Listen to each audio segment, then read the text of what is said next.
মানবতা গ্রুপের পক্ষ থেকে সকলকে নমস্কার। আমাদের এই মানবতা গ্রুপ সকল গরিব অসহায় মানুষের পাশে আছে এবং থাকবে। আজ আমাদের মানবতা গ্রুপ আবারও এক অসহায় পরিবারের পাশে গিয়ে আজ এক এমন অসহায় পরিবারের পাশে গিয়ে দাঁড়াতে চলেছি, বাবাহারা 3 ছেলে। আর এই 3 ছেলের মধ্যে বড় ছেলে কানে শুনতে পায় না, আর 2 ছেলের মধ্যে একজন কাজ করে আর একজন ক্লাস 11-এ পড়ে। এই পরিবারে আর্থিক অবস্থা খুবই খারাপ। যেই ছেলেটা পড়াশুনো করে তার পড়াশুনোর ইচ্ছা থাকলেও কোনো উপায় নেই, কারণ তাদের আর্থিক অবস্থা এতই খারাপ, তার বই খাতা কেনার মতো কোনো সামর্থ্যই নেই। তাই আমাদের মানবতা গ্রুপ আজ বেরিয়ে পড়েছে এই ছোট্ট পরিবারের পাশে দাঁড়াতে। তো চলো এই ছোট্ট অসহায় পরিবারে গিয়ে তাদের সুবিধা অসুবিধা তাদের মুখ থেকেই জেনে নিই।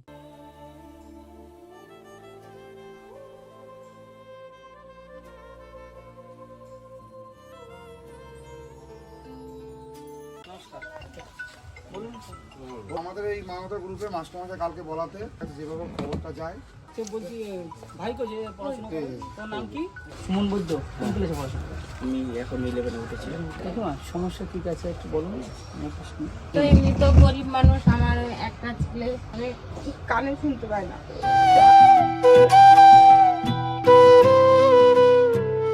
তা ও একটু কাজ করে, আর ওই মেজো ছেলেটা একটু যা টুকটাক কাজ করে, ওই দিয়ে আমার সংসারটা চলে। এই ছেলেটারে পড়াবো সেই ক্ষমতা তো আমার নেই, কিন্তু ও চাইছে যে ও একটু পড়াশোনা করবে। দেখুন মনে হচ্ছে খুব ভালো ছেলে।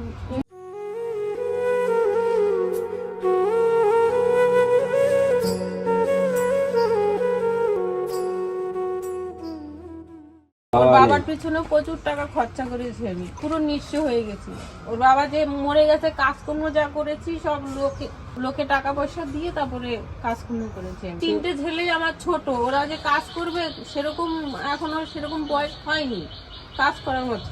এর বড় দাদা কানে অসুবিধায় ভুগছে, কানে শোনে না, সে এক সমস্যা। তারপরে মেজজন, সেও একটু হোটেলে কাজ করছিল, তারও কাজ নেই। এ একমাত্র পড়াশোনা করছে, আর ও 2জন পড়াশোনা করে না, তারা কাজকর্মের জন্য। ওরা পড়াশোনা করে না কেন? ওরা পড়াশোনা করে না কেন, এখন আমি পেরে উঠছি না বলেই ওরা ছেড়ে দিয়েছে। বড়জন বাড়ি আছে? হ্যাঁ, ওই যে আমার বড় ছেলে। আর মেজজন মেজোটাও কাজে চলে গেছে। এখন পড়াশোনার জন্য কি কি দরকার তুমি বলো আমাদের। পড়াশোনার জন্য তো আমি জেঠুকে বলেছিলাম যে আরেকটা সংস্থার থেকে আমাকে বলেছে বই দেবে, সেকেন্ড সেমিস্টারের যে বইগুলো লাগবে সেগুলো সব দিলে হয়ে যাবে।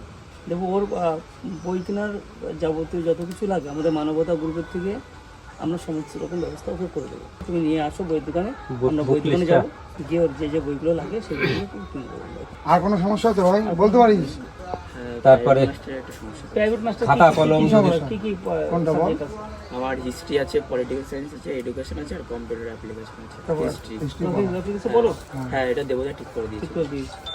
যাই হোক, ওর বইয়ের যে সমস্যাটা ছিল সেটা আমরা আজকে সন্ধ্যেবেলা যদি ও যায় মিটিয়ে দেবো। আর যদি না যেতে পারে, যদি কালকে মনে করেন আমাদের সঙ্গে বাড়ি থেকে আমরা নিয়ে যাবো, তখন আমাদের সঙ্গে যাবে, তাও করতে পারি, কোনো অসুবিধা নেই। আর কোনো অসুবিধা আর কোনো কিছু আর তো আছে অনেক রকম সমস্যা। বলুন, আমাদের মানবতা গ্রুপের আমাদের ব্যবস্থা করবো। এই ছেলেটা কানে শোনে না, আমি ডাক্তার দেখিয়েছিলাম কলকাতায়, বলেছিল কানের মেশিন দেওয়ার কথা। কানে শোনে না কেন? কারণটা কানে শোনে না মানে ওর কানের সামনে একটা বড় একটা আওয়াজ হয়েছিল, সেই আওয়াজের থেকে মানে শুনতে পায়, মানে অল্প শুনতে পায়। আপনি যে দূর থেকে যদি ডাকেন ও শুনতে পাবেন না। এই যে আমরা যে কথাগুলো বলছি ও মনে হয় শুনতে পাচ্ছে না। আপনি ঠিক আছে, আমরা দেখি, আমরা এভাবেও চেষ্টা করব যে একটা সুস্থ একটা জায়গায় তৈরি করে দেওয়া যায়। ডাক্তারের সঙ্গে আলোচনা করবো, আমাদের গ্রুপের মধ্যে ডাক্তারও আছে। কলকাতা থেকে বলেছে কানের মেশিন দিতে হবে? হ্যাঁ, মেশিনটা দিতে হবে। ঠিক আছে, আমরা মানবতা গ্রুপ থেকে ওর এইটা ব্যবস্থা করার জন্য আলোচনা করে নিচ্ছি যে কবে কি করে দেওয়া যায়। ঠিক আছে, তাহলে আমরা তাহলে আসি।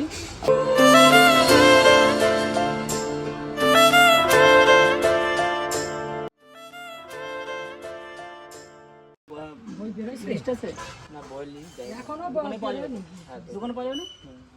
তাহলে আমরা নিয়ে গেলাম। হ্যাঁ, আচ্ছা, ঠিক আছে।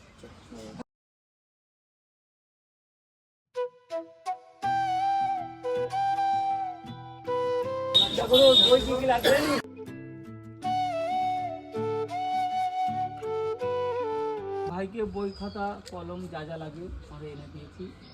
আর ওর যদি পড়াশোনার বিষয়ে টিউশনি মাস্টার, কম্পিউটার ক্লাস, আর একটা হচ্ছে ওই ভাইয়ের কানের মেশিন, এর জন্য আমরা কথাবার্তা আলোচনা করছি।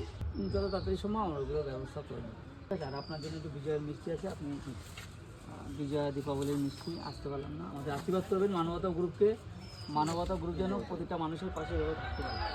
ঠিক আছে, আশীর্বাদ করবেন। ঠিক আছে, ঠিক আছে, ভালো থাকবেন। আর কোনো কিছু প্রয়োজন হলে সরাসরি আমার কাছে চলে আসবে, কোনো অসুবিধা নেই।